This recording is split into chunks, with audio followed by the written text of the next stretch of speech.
Hello दोस्तों, स्वागत करता हूं आप सभी का। मैं विशाल कुमार शर्मा एविजन आईएएस के ऑनलाइन लर्निंग प्लेटफॉर्म पे। और दोस्तों, आज फिर लेकर आया हूं आपके लिए एक नया editorial analysis.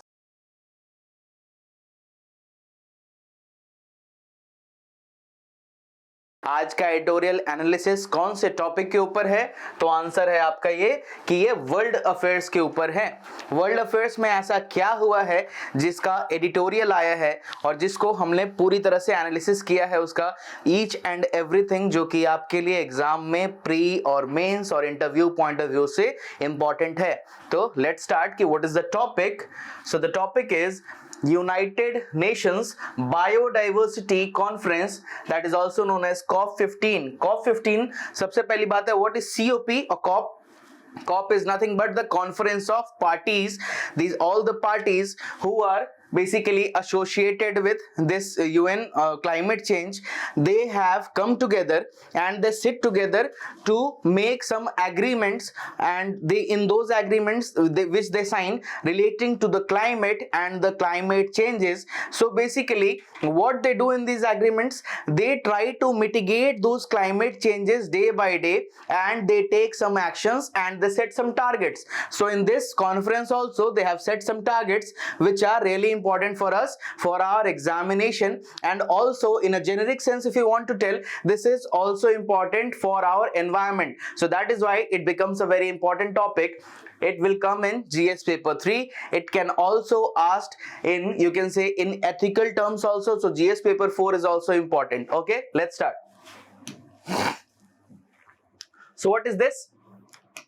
First thing, from the pre point of view, the United Nations Biodiversity COP15, where it was organized or where did it take place? The answer is Montreal, Canada. What is the answer?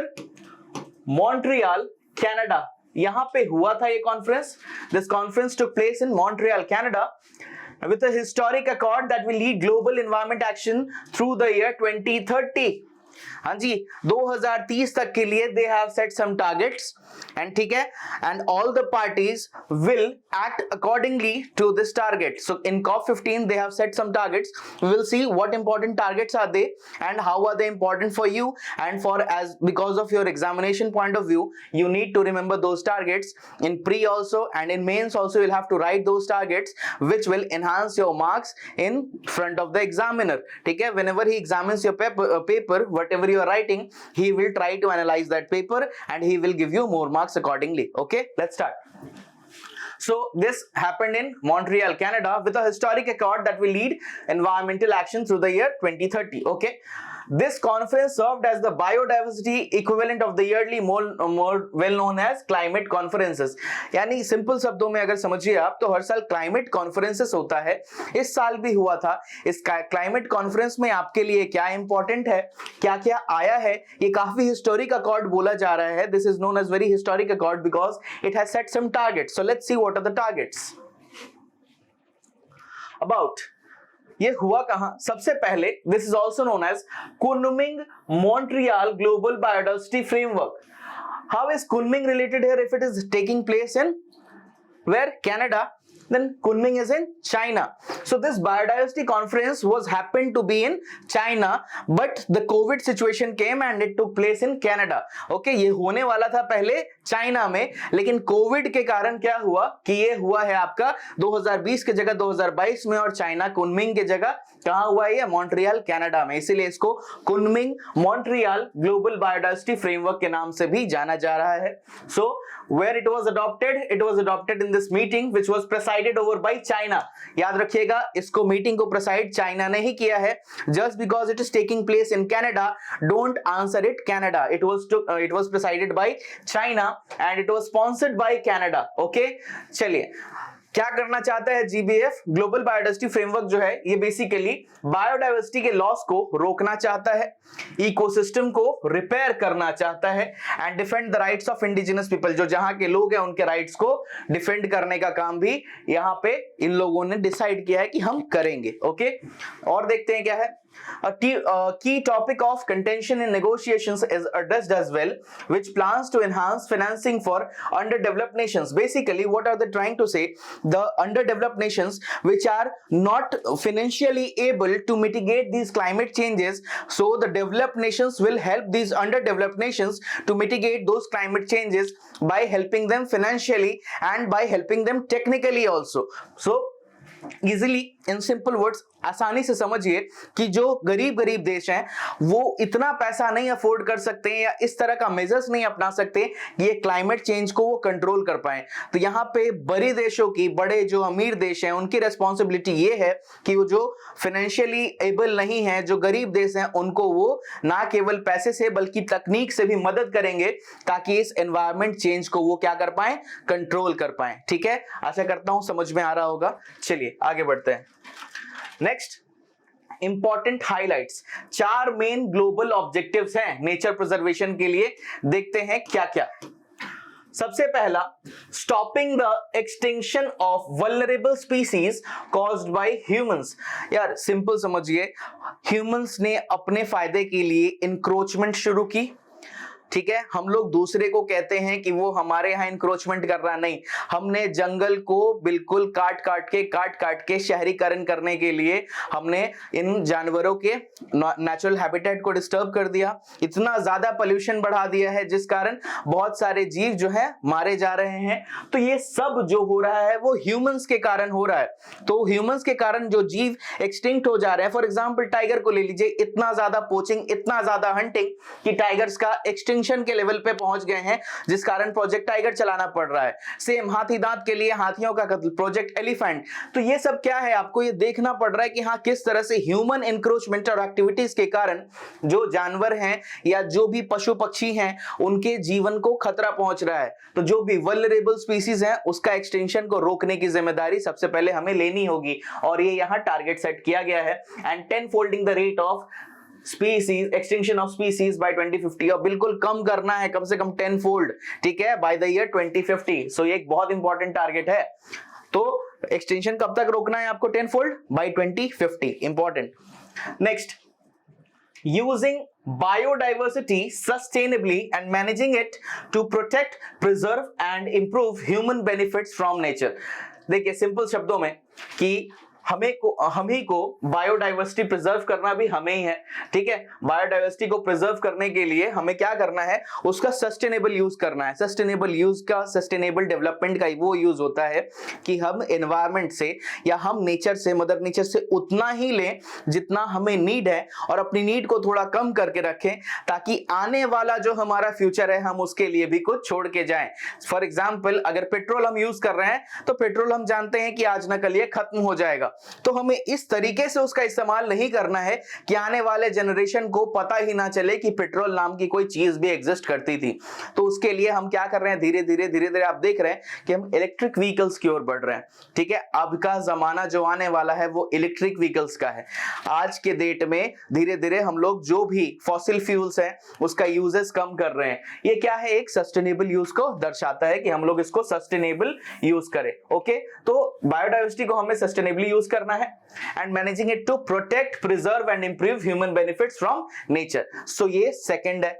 तीसरा, fair distribution of the advantages resulting from the use of genetic resources as well as digital sequencing data on genetic resources। जो भी genetic resources हैं उसको बस एक आदमी लाभ उठाए ऐसा नहीं है, उसको equitable distribution होना चाहिए, सब में बराबर बंटना चाहिए। जो भी डेटा से आपको फायदा मिलता है सभी लोगों में बराबर बांटिए ताकि सबको उसका म्यूचुअली बेनिफिट मिले। ठीक है, लास्ट क्या, ensuring all parties, especially the least developed nation and small island developing states have access to adequate means of carrying out the GBS। Basically वही है कि हाँ भाई, जो नहीं कर सकते कम से कम उनको वो रिसोर्सेस आप लोग अवेलेबल करा दो ताकि किसी भी तरह से जो ग्लोबल बायोडाइवर्सिटी फ्रेमवर्क है ना उसके जो भी टारगेट्स हैं वो मीट हो पाए, उसको ये लोग किसी भी तरह से फेलियर ना हो जाए। इसके लिए जरूरत है कि जो डेवलप्ड नेशंस है वो अंडर डेवलप्ड नेशंस को एक हाथ बढ़ाएं और मदद का हाथ बढ़ा के उनको मदद करें। ठीक है, तो ये इंपॉर्टेंट टारगेट सेट किए गए हैं, ये इंपॉर्टेंट हाइलाइट्स हैं आपके ग्लोबल बायोडाइवर्सिटी फ्रेमवर्क के, जो कि आपका कनाडा में हुआ था, जिसको कुनमिंग मॉन्ट्रियल प्रोटोकॉल के नाम से हम लोग जानेंगे। नेक्स्ट, जीवीएफ में 23 गोल भी है जो हमें 2030 तक अकम्प्लिश करना है। इसको हम लोग 30x30 टारगेट के नाम से भी जान रहे हैं। ठीक है, सबसे पहला कि at least 30% of world land, oceans and coastal areas must be effectively conserved and manage. अब आपको 30x30 का टारगेट है कि 3 चीजें, लैंड, ओशंस और कोस्टल एरियाज, इन तीनों को आपको एफिशिएंटली मैनेज करना है और कम से कम 30% को आपको क्या करना है, बिल्कुल कंजर्व करना है और मैनेज करना है। तो ये तो आपको टारगेट अचीव करना है। ठीक है, करना ही है। याद रखिएगा, अभी तक केवल 17% ऑफ लैंड प्रोडक्शन में है और 8% ऑफ मेरीन रीजन ही बस प्रोटेक्टेड है। तो ये एक टफ टारगेट है जो आपको अचीव करना पड़ेगा। 30% of terrestrial and marine ecosystem will be restored. जो खराब हो गए हैं, जहां पे इंक्रोचमेंट हो गई है, उसको हमें क्या करना है, रीस्टोर करना है। उसके बाद reduce the loss of regions with high ecological integrity and biodiversity value to almost zero. For example India में ही ले लीजिए, एक जगह है जिसका नाम है आपका वेस्टर्न घाट्स। तो वेस्टर्न घाट्स एक ऐसा है जहां इकोलॉजिकल इंटीग्रिटी बहुत ज्यादा है, बहुत डाइवर्सिटी है। तो वैसे वैसे जगहों पे इंक्रोचमेंट ना हो, बायोडाइवर्सिटी का लॉस ना हो, डिफरेंट स्पीसीज हर साल में आपको दिखेगा कि 10-15 कम से कम आप प्री के लिए जब तैयारी करने जाओगे ना, जब आप वो मैगजीन कोई भी इंस्टीट्यूट का खोल कर बैठते हैं तो देखेंगे कि हर साल कहीं ना कहीं वेस्टर्न घाट्स में कुछ ना कुछ नया जीव मिला है। कभी नया मेंढक मिलेगा, कभी नई चिड़िया, कभी नया सांप, कभी नया एक अलग टाइप का जानवर। तो ये क्या है, ये आपको दिखाता है कि डाइवर्सिटी है, ऐसे ऐसे जगहों को प्रिजर्व करना चाहिए। इन बायोडाइवर्सिटी को, उसको प्रिजर्व करने का आपका बिल्कुल ये आपका ये फर्ज बनता है कि आपको प्रोटेक्ट करना ही चाहिए। ठीक है, cut global food waste in half. याद रखिएगा, भूख सबसे खराब बीमारी है और सबसे बुरी बात यह है कि किसी के पेट में, किसी के थाली में अन्न का एक दाना नहीं है और कहीं पे फूड का वेस्टेज होता है। तो इसको कम करना बहुत ज्यादा जरूरी है। ये सब पॉइंट्स अगर आप अपने मेंस के आंसर में लिखेंगे कि ये टारगेट्स हैं, इन टारगेट्स को अगर याद करके आप लिख पाते हैं तो ये आपका मार्क्स बहुत इनहांस करेगा और आपको एक एज दिलाएगा आपके कॉम्पिटिटर्स के ऊपर। ठीक है, चलिए next. At least $500 billion per year should be removed from or changed from subsidies that destroy biodiversity। बहुत इंपॉर्टेंट पॉइंट, बहुत अच्छा पॉइंट। ये सरकार को काफी पहले करना चाहिए था और यहाँ पे उन लोगों ने बोला है कि $500 बिलियन वो सब्सिडीज जिससे आपको बायोडाइवर्सिटी को लॉस पहुंचता हो, ऐसी कोई भी सब्सिडीज आपको अब कट करनी चाहिए। या सब्सिडीज दे रहे हैं तो उसको कम से कम $500 बिलियन से कट कर दीजिए, जिससे आपको पता है कि बायोडाइवर्सिटी को लॉस होगा। तो ऐसी सब्सिडीज को कम कीजिए और हाँ, प्रिजर्वेशन करने के लिए और सस्टेनेबल यूज करने के लिए जो भी आपको इंसेंटिव देना पड़े, भले उसके लिए आपको सब्सिडीज देनी पड़े, दीजिए ना, कोई दिक्कत नहीं है। फॉर एग्जांपल आप बोलिए कि जैसे फॉर एग्जांपल हमारे यहाँ पे उज्ज्वला योजना है, हम देखते हैं कि गैस देना हम लोगों ने शुरू किया। ठीक है, और जो सिलेंडर, गैस सिलेंडर हम लोग दे रहे हैं, इससे हम लोग 2 चीज कर रहे हैं। एक, सबके घरों में उनसे जो धुएं से उठने वाली बीमारियां होती हैं और जो खाना बनाती हैं औरतें या कोई मर्द भी, ठीक है, ये जेनेरिक टर्म है कि क्योंकि हमारा यहाँ एक पेट्रियाटिक सोसाइटी है तो जनरली खाना औरतें ही बनाती हैं। लेकिन अगर कोई मर्द भी बना रहा है वो कोयले पे या लकड़ी के चूल्हे पे, तो उससे काफी सारी बीमारियां होती हैं। दमा का रोग हो सकता है, आपको सांस लेने में तकलीफ होगी। ठीक है, तो इन सब के जगह पे आपने क्या किया, गैस सिलेंडर प्रोवाइड करके उनको उन बीमारियों से बचा लिया। ठीक, सेकंड क्या कि इसके जो बर्निंग से हमारा एनवायरनमेंट पोल्यूट होता है, उस एनवायरनमेंट को पोल्यूट होने से बचा लिया। तो ये एक सब्सिडी है जिसको हम पॉजिटिव इंसेंटिव में बोलेंगे कि हाँ, आप बिल्कुल ये कर सकते हैं, आपको ये काम करना चाहिए। ठीक है, सेकंड, जो इंसेंटिव जैसे हम फार्मर्स को देते हैं कि हाँ, वाटर पे उनको सब्सिडी दे दिया। अब हमारे यहाँ आदत क्या है लोगों की कि फ्री का मिल रहा है तो जितना मन हो ले लो।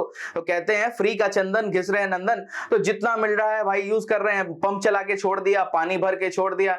इससे क्या है, जैसे हम जानते हैं कि राइस फील्ड से मीथेन गैस जो प्रोड्यूस होता है वो एनवायरनमेंट को पोल्यूट करता है। ठीक है, ओवरग्रेजिंग, ये सब क्या है, उल्टा पुल्टा सब्सिडी है। ठीक है, सरकार तो सोच रही है कि फार्मर्स की मदद कर रही है, लेकिन फार्मर्स उसका एफिशिएंटली यूज नहीं कर रहे हैं, जिस कारण एनवायरनमेंट को अल्टीमेटली पोल्यूट हो रहा है, एनवायरनमेंट को नुकसान पहुंच रहा है। तो ऐसे टाइम पे आपको क्या करना चाहिए सर, ऐसे टाइम पे वैसे सब्सिडीज जो आपके एनवायरनमेंट के लिए नुकसानदायी है उनको आपको कम करना पड़ेगा। ये नहीं बोल रहा हूं खत्म कर दो, लेकिन कम करो, मिटिगेट करो, कोशिश करो कि हाँ कम से कम हो। फॉर एग्जाम्पल, हर हर साल स्टबल बर्निंग से हम देखते हैं, ये देखिए एग्जांपल्स मैं आपको बता रहा हूं, एग्जांपल्स के थ्रू समझना इजी हो जाएगा। स्टबल बर्निंग होती है, स्टबल बर्निंग से क्या होता है कि लोग देखते हैं कि बहुत ज्यादा पोल्यूशन होता है। दिल्ली एक शहर ऐसा है कि हर साल देखते हैं कि सांस लेना वहां दूभर हो जाता है जब भी ये हार्वेस्टिंग का सीजन होता है। तो उस टाइम पे उन जो स्टबल है उसको आप कलेक्ट कर लीजिए फार्मर से, उनको कुछ उसके बदले इंसेंटिव दे दीजिए, उनको पैसा दे दीजिए, और स्टबल का आप यूज कर सकते हैं किन किन तरीकों में, वो सरकार को इफिशिएंटली यूटिलाइजेशन आना चाहिए। ये नहीं है कि हाँ सिर्फ खरीद के अपने ग्राउंड माने बिल्कुल जो भी आपका वेयर हाउसेस है वहां जमा कर लिया, ये भी नहीं, उसको करेंटली यूज करना पड़ेगा आपको, उसको सही जगह पे इस्तेमाल करना होगा। फॉर एग्जांपल देखिए जहां जहां डेयरी है उनको वो जाके बेच दीजिए, उनके लिए अल्टीमेटली जानवरों के लिए खाना है, उनके लिए भी इजी है, आप उनको बेच सकते हैं। तो बस ये है कि ट्रांसपोर्टेशन आपको एक ब्रिज बनाना पड़ेगा, क्योंकि जो फार्मर है उसके लिए वो काम का हो सकता है नहीं है, लेकिन जो डेयरी फार्मर है उसके लिए वो स्टबल बहुत काम का है। तो सीधे यहां से यहां पहुंचाने के लिए ब्रिज बनना पड़ रहा है किसको? ये ब्रिज बनना पड़ेगा गवर्नमेंट को। ठीक है, अगर गवर्नमेंट ये ब्रिज बन जाती है तो अल्टीमेटली फायदा काफी होगा किसको? हमारे एनवायरनमेंट को, हमारे देश को, इसका भी फायदा, इसका भी फायदा, अल्टीमेटली गवर्नमेंट भी कुछ उससे बेनिफिट ले सकती है तो उसका भी फायदा। उसको भी ढूंढने के लिए नहीं जाना है कि अरे कहां सरदर्द लेने जाए, जब सरकार हमें प्रोवाइड करा दे रही है बिल्कुल एकदम घर पे बिना किसी दिक्कत के, हमें बस एक ऑर्डर देना है फोन से, हमारे यहाँ माल पहुंच गया, हमें बस पेमेंट करना है फिर माल डिलीवरी होने पे। तो ये क्या है? अल्टीमेटली आप ब्रिज कनेक्ट कर दे रहे हैं, बेसिकली एक जगह से दूसरे जगह को कनेक्ट कर रहे हैं आप। तो ये काम करने का काम बनता है किसका? गवर्नमेंट का। इसके लिए आपको कुछ अगर बॉडीज बनानी पड़े तो बनाइए, ठीक है, इसके लिए अगर कोई आपको अच्छे स्टेप्स लेना पड़े तो जरूर लीजिए, इससे काफी फायदा होगा, बेनिफिट होगा। ठीक है, तो ये पॉइंट में देखिए इतना ज्यादा एग्जांपल्स दे दिया, इजीली समझ में आपको आना चाहिए। फिर भी कोई डाउट हो नीचे कमेंट बॉक्स में आप पूछ सकते हैं। Next, securing at least $200 billion annually from both public and private resources for funding related to biodiversity। Environment को प्रिजर्व करने के लिए आपको कम से कम $200 बिलियन पब्लिक और प्राइवेट रिसोर्सेज से आपको लेना पड़ेगा, उनसे ये फंड निकालना पड़ेगा। फॉर एग्जांपल जितने बड़े इंडस्ट्रियलिस्ट हैं, जितनी भी सरकारें हैं, जो भी प्रॉफिट हो रहा है, आपको ये मतलब इंश्योर करना पड़ेगा कि जो भी रिच हैं उनसे आप थ्रू टैक्सेस ये ले ले कि भाई आप इस एनवायरनमेंट से कमाते हैं, आप फायदा भी तो आप ही कमा रहे हैं, तो थोड़ा आपका भी तो फर्ज बनता है सर एनवायरनमेंट के प्रति, है जी, आपका भी एनवायरनमेंट के, जैसे एक बड़ा अच्छा टर्म है CSR, कॉर्पोरेट सोशल रिस्पॉन्सिबिलिटी, कि आप सोसाइटी से कमाते हैं तो सोसाइटी के प्रति आपका फर्ज बनता है।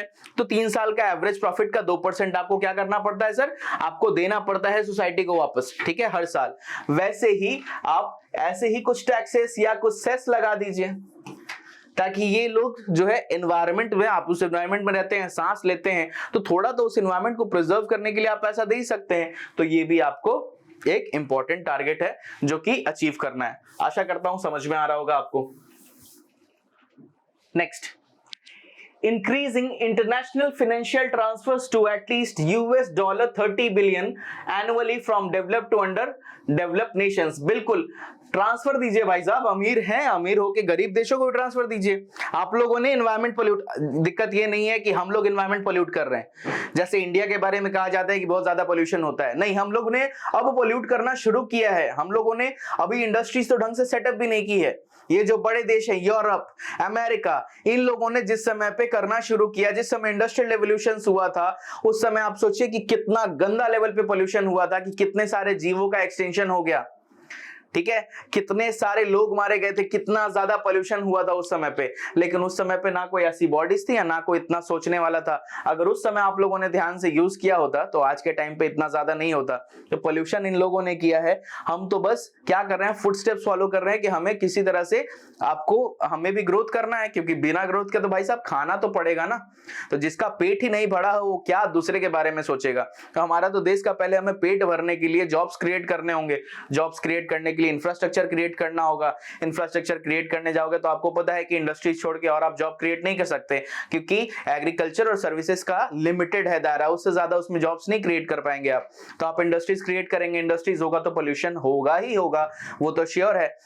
फिर भी भारत एक ऐसा देश है, India is such a country who has actively met all its environment targets till date. हर तरह का जितना भी एनवायरमेंट टारगेट मिला है हम लोगों ने सबको सक्सेसफुली मीट किया है और हम वर्ल्ड की ऐसी एकमात्र कंट्री हैं। इसके लिए अगर आपको पीठ थपथपानी पड़े तो थपथपाइए, हाँ आप एक ऐसे देश में रहते हैं। तो बिल्कुल हम लोग भी, जिम्मेदारी फिर भी बनती है, यहाँ खत्म नहीं हो जाता कि हम पॉल्यूट ना करें, क्योंकि अल्टीमेटली आपको उसी हवा में सांस लेना है। अगर हवा जहरीली हो गई तो सांस नहीं ले पाएंगे, ह्यूमन काइंड ही खत्म हो जाएगा आपको धरती से, और आपके साथ साथ काफी लोग मारे जाएंगे। तो ये एक इंपॉर्टेंट चीज है जो आपको ध्यान देना है, ठीक है। तो जो इसके लिए अमीर देश हैं वो गरीबों को, कम से कम गरीबों को मतलब गरीब देशों को $30 बिलियन यूएस डॉलर आपको ट्रांसफर करना है। Next, requiring multinational corporations and financial organizations to examine, monitor and publicly report risk and effects on biodiversity related to their business operations, portfolio, supply chains and value chains।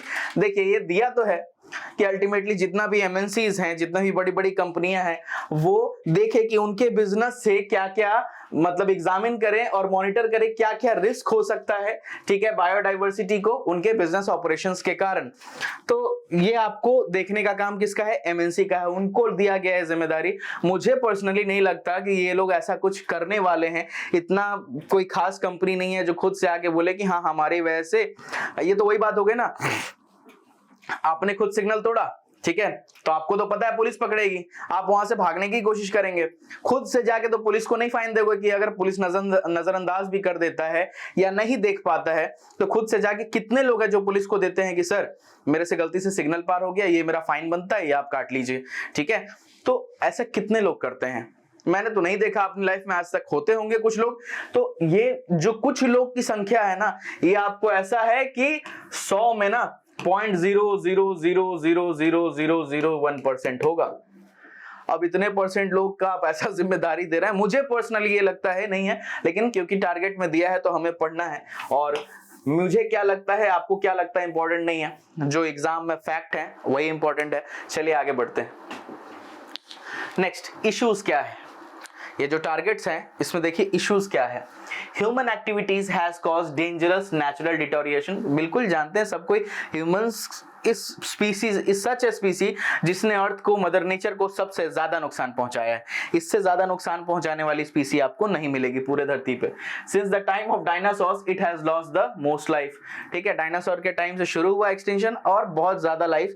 Day by day आपको कोई ना कोई दिखेगा कि animal extinct हो गया है। और जो बड़े एनिमल्स हैं वो फिर भी देखते हैं, कितने सारे छोटे छोटे स्पीसीज होते हैं, जैसे काफी टाइप ऑफ बटरफ्लाइज गायब हो गई हैं, कई तरह के बहुत सारे जीव हैं जो गायब होते जा रहे हैं, जो कि सॉरी एनवायरमेंट के लिए काफी बड़ा खतरा है। Next, currently 1 million plant and animal species face extinction। इतना सारा species of plant and animal face extinction, ये छोटी बात नहीं है, ये होगा, आपके बायोडाइवर्सिटी को कितना ज्यादा नुकसान होगा हम अभी इसकी कल्पना भी नहीं कर पा रहे हैं। many of them within the next few decades, बहुत जल्दी ये लोग गायब हो जाने वाले हैं, ये भी है।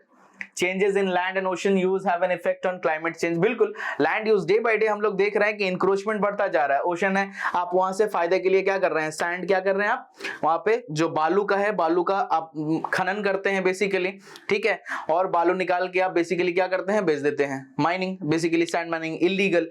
इससे क्या होता है कि ओशन का दायरा बढ़ते जा रहा है, ठीक है, और जो आपका अल्टीमेटली लैंड है day by day it is getting submerged. Oceans का क्योंकि टेम्परेचर इतना ज्यादा है कि oceans day by day rise कर रहे हैं, तो अल्टीमेटली लैंड्स जो भी हैं सबमर्ज्ड हो जाएंगे, तो काफी ज्यादा नुकसान हो सकता है, ठीक है। तो जो मेन कॉजेस है ये सभी हैं बायोडाइवर्सिटी लॉस के। चेंज हो गया यूज काफी, both climate change and the decline of biodiversity appear to be influenced by and caused by land degradation. Same चीज जो कि मैंने अभी बताया, ये सेम चीज यहाँ लिखा हुआ है।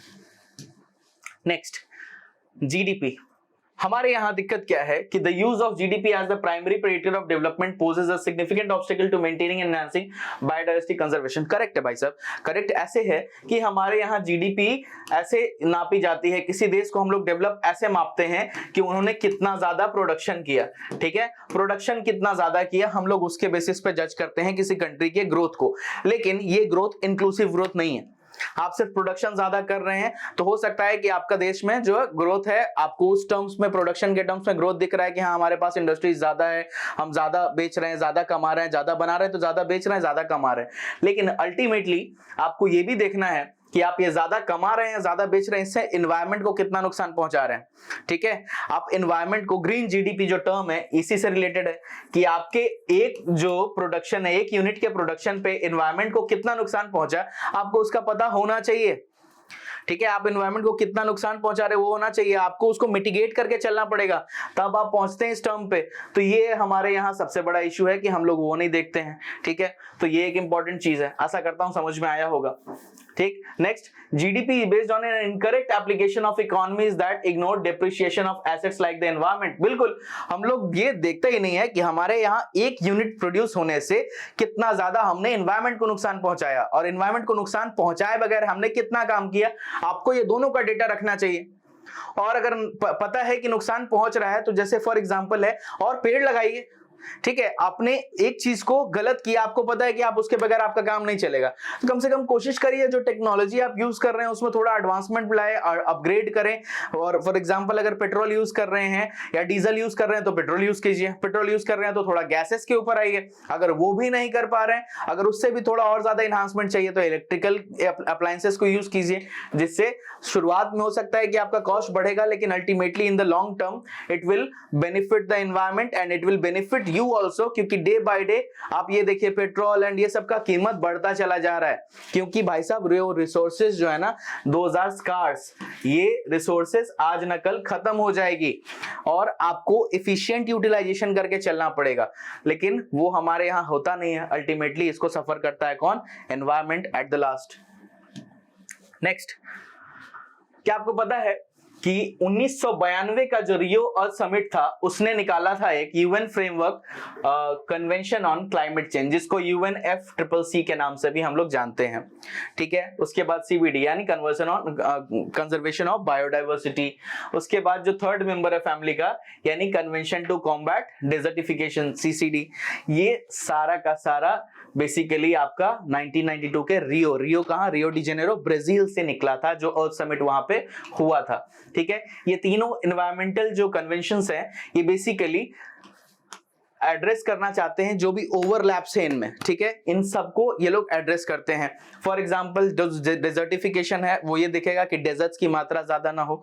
ठीक है, डेजर्ट्स की मात्रा ज्यादा ना हो। उसके बाद क्लाइमेट चेंज वाला देखेगा कि हाँ क्लाइमेट चेंज से क्या क्या नुकसान पहुंच रहा है, तो वो मिटिगेट करना चाहेगा किसको? क्लाइमेट चेंज को। उसके बाद बायोडाइवर्सिटी में जितना भी टाइप का वेराइटीज हैं, स्पीसीज हैं, उनका प्रिजर्वेशन देखता है। Sorry. Next, all three agreements hold their separate COP। सबका अपना अपना कॉन्फ्रेंस ऑफ पार्टीज है और जो भी इंटरलिंकेजेस है। ठीक है, नॉट वेरी ऑब्वियस। 1990 के टाइम में इतना ऑब्वियस नहीं था, लेकिन अब धीरे धीरे ये पता चल रहा है कि हाँ भाई साहब ये सब अलग है। The success of anyone helps the cause of others too. अगर डेजर्टिफिकेशन वाला सक्सेस हो रहा है तो अल्टीमेटली आपका क्लाइमेट चेंज वाला सक्सेसफुल होगा।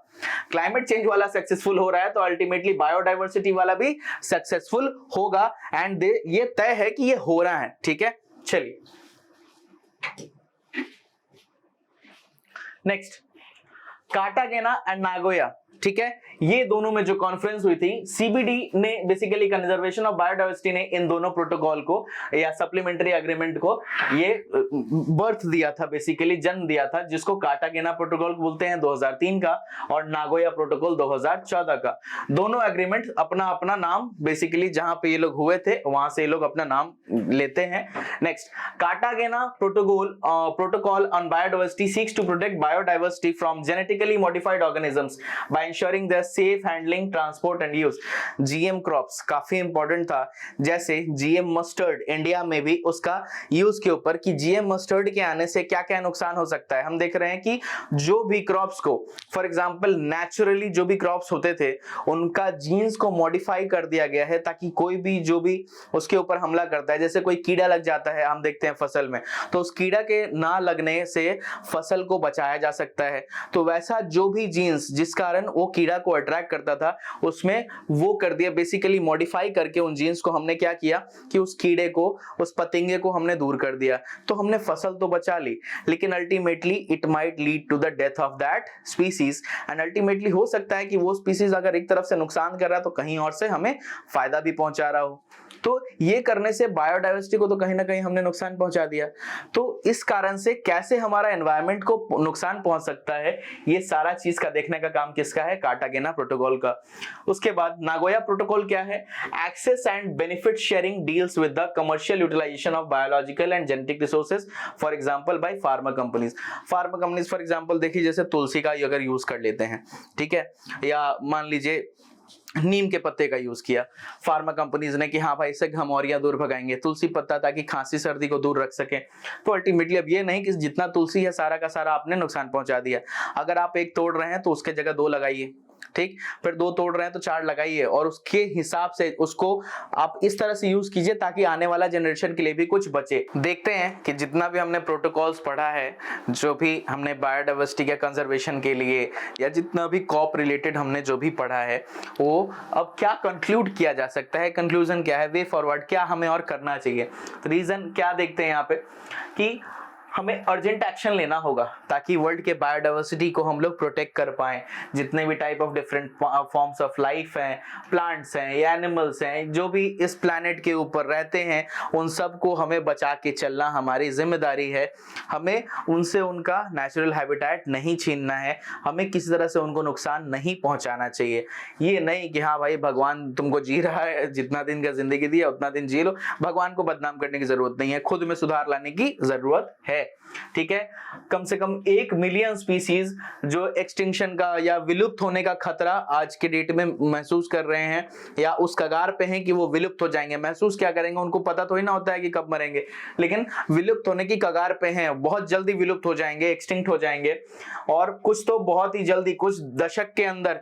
तो हमें भाई इनको बचाने का हर संभव प्रयास करना चाहिए। हर फॉर्म ऑफ लाइफ हमारे लिए इंपॉर्टेंट है, सिर्फ ह्यूमंस नहीं, एनिमल्स, कीट पतंगा, हर कोई, सबका इस पृथ्वी पे कुछ इंपॉर्टेंस है और उस इंपॉर्टेंस को हमें बरकरार रखना जरूरी है।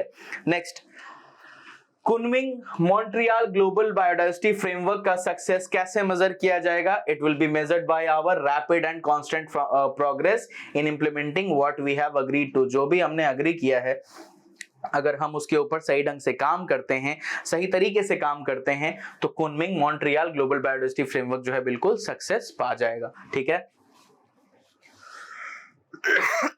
sorry, countries who have to review existing laws relating to not just the environment but areas such as industry, agriculture and land use. ठीक है, कंट्रीज को करना पड़ेगा हर चीज को, बस मतलब एनवायरमेंट रिलेटेड लॉज को फॉलो करने से नहीं होगा। आपको देखना पड़ेगा कि जो भी इंडस्ट्रीज है, एग्रीकल्चर है, लैंड यूज है, इस तरह से करे ताकि जो हमारा नेशनल स्ट्रेटेजी है, ठीक है, जो एक्शन प्लान हमने लिया है बायोडाइवर्सिटी को प्रोटेक्ट करने का, हम उसमें हाथ बटा पाए। सरकार अकेले कुछ नहीं कर सकती, सबको साथ आके बेसिकली ये कंजर्वेशन मेजर्स अपनाने होंगे, तब जाके हमारा बायोडाइवर्सिटी, एनवायरमेंट, डेजर्ट सब हमारे प्रिजर्व हो पाएंगे। ठीक है, next, they must provide information for sustainable consumption and comply with the rules on benefit sharing। ये नहीं कि बेनिफिट अकेले लीजिए, बांटिए, इक्विटेबल डिस्ट्रीब्यूशन ऑफ रिसोर्सेस होना चाहिए। ठीक है, उसके बाद preserve incentives that affect biodiversity. जो भी इंसेंटिव्स बेसिकली परवर्स, यानी जो इंसेंटिव से बायोडाइवर्सिटी को नुकसान पहुंचाता है, या जो भी सब्सिडीज देने से आपको पता है कि हाँ इससे हमारे एनवायरमेंट को नुकसान होता है, उन सब्सिडीज को आप तुरंत एलिमिनेट करना स्टार्ट करिए। ठीक है, ये भी इंपॉर्टेंट है। नेचर को अप्रिशिएट करना काफी जरूरी है। इंक्लूसिव वेल्थ को हमें मेजर करना चाहिए। वेल्थ सिर्फ मनी टर्म्स में नहीं होना चाहिए, मॉनेटरी टर्म्स में नहीं होना चाहिए। वेल्थ आपका मेजर होना चाहिए कि आपके पास प्लांट्स कितने हैं, आपके पास एनिमल्स की स्पीसीज कितनी है, कितनों की आपने रक्षा की है, क्या क्या मेजर्स अपनाए हैं ताकि उनको आप प्रोटेक्ट करके चल सके, कितने जानवरों को आपने एक्सटिंक्शन से बचाया है। फॉर एग्जाम्पल, आज देश में हमारे नंबर ऑफ टाइगर्स बढ़े हैं, तो ये एक चीज पीठ थपथपाने योग्य है। लेकिन हाँ, साथ साथ में उनकी पोचिंग भी हम डे बाय डे देखते हैं कि किस तरह से इलीगल होती रहती है। ठीक है, तो हमें उसको रोकना है। उसके लिए टफ नियम अपनाने हैं कि जिसको पकड़ा जाएगा जान के बदले जान, पकड़ोगे तो मारे जाओगे, सिंपल सी बात है। और उसके लिए आप अपना जो सर्विलांस मेजर्स है उसको ठीक कराइए। जो भी ऑफिसर्स इसमें लिप्त पाए जाते हैं उनको भी वही सजा होनी चाहिए, क्योंकि अगर आप जान का सौदा नहीं कर सकते, और इनकी जान इंपॉर्टेंट है, आपका जो फूड सर्कल है, जो फूड वेब है, बिल्कुल पूरा का पूरा टूट जाएगा। और टूट जाएगा तो आपका ये एनवायरमेंट ज्यादा दिन नहीं बचेगा, मैं आपको बार बार बता रहा हूं। तो हम लोगों को उसके रिलेटेड मेजर्स अपनाने चाहिए। ठीक है, चलिए इतना सारा कहानी के बाद एक छोटा सा आपको होमवर्क देते हैं। होमवर्क ऐसा है कि अगर आप ये पूरा स्लाइड्स फॉलो करेंगे ढंग से, अगर पूरा वीडियो सुनेंगे तो आप ये होमवर्क कर पाएंगे। मेंस के लिए एक प्रैक्टिस क्वेश्चन देता हूं कि global biodiversity framework of Kunming and Montreal क्या करने वाले हैं about the continued loss of terrestrial and marine diversity. Basically ये टेरेस्ट्रियल एंड मरीन बायोडाइवर्सिटी के लिए है, ठीक है। तो इनमें क्या क्या प्लान लिया गया है, तो जितने भी टारगेट्स है सबसे पहले एक इंट्रो दे दीजिए, ठीक है, एक इंट्रो दे दीजिए आप, ज्यादा नहीं 50 वर्ड का, ठीक है। उसके बाद नेक्स्ट 150 वर्ड्स में आप समझाइए कि क्या क्या टारगेट्स लिए गए हैं और क्या क्या किस तरह से अचीव करने का हम लोगों ने ठाना है। और लास्ट में describe any potential effects on the environment, ये भी आपको बॉडी में ही समझानी है कि ये करने से एनवायरनमेंट को क्या क्या फायदा पहुंचेगा और क्या क्या इससे नुकसान है ना करने से, ये सब बताइए। और लास्ट में कंक्लूजन में कंक्लूड कर दीजिए, ठीक है। कंक्लूजन में आपको ज्यादा नहीं 30 से 40 वर्ड का लिख देना है। तो अल्टीमेटली क्या होगा कि 250 वर्ड के अंदर आपका एक आंसर तैयार हो जाएगा और आप काफी अच्छा आपकी तैयारी चलती रहेगी। तो इसके ऊपर प्रैक्टिस जरूर कीजिएगा। आशा करता हूं अगर कोई भी डाउट होगा तो आप कमेंट बॉक्स में लिख के जरूर बताएंगे।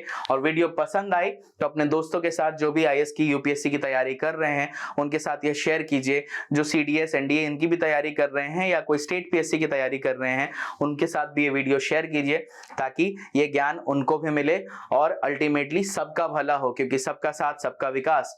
और एविजन आईएएस के ऑनलाइन प्लेटफॉर्म पे ऐसी एनालिसिस आपको मिलती रहेगी। मैं विशाल कुमार शर्मा आज के लिए आपसे विदा लेता हूं। वीडियो अच्छी लगी हो तो लाइक, सब्सक्राइब, कमेंट करना मत भूलिएगा। Thank you.